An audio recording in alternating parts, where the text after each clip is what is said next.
Just to go back over our math that we did calculating the common difference for our jacks, we calculated our common difference to be 19.227, and we subtracted that from our length of our common to the building line.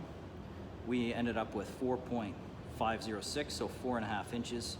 And then we have to shorten it based on the size of the framing members that we've got going on there.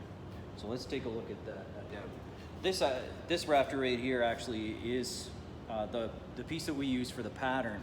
So it's been shortened by 3/4 of an inch for the ridge at the end. It was our common pattern. So I just show you what we did. So there's our plumb line at the building line right here. And there's the center of the rafter. And I measured up my 4.5 and put a mark there. This line right here shouldn't be here. But I messed up.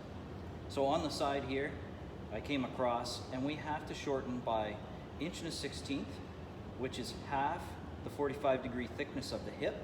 So that comes across on the level, and that's where this point comes across here to find center, and that is the center point, 16 inches from center to center, from the first common to the center of this jack.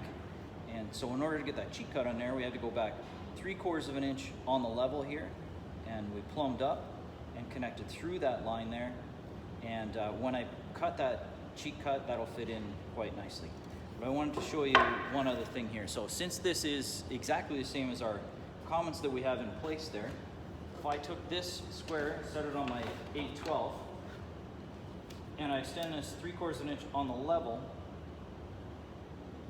past, right there, hopefully you can see that on a plumb line down from the 16, lines straight up with this line that we have laid out here, indicating that 16 inches shorter on the run by 16 inches shorter on the run in the other direction is going to give us that we calculated there and just laid out.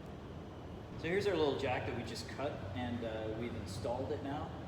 You can see by the center line here, it comes straight up. This is 16 inches on center from here, as we can see.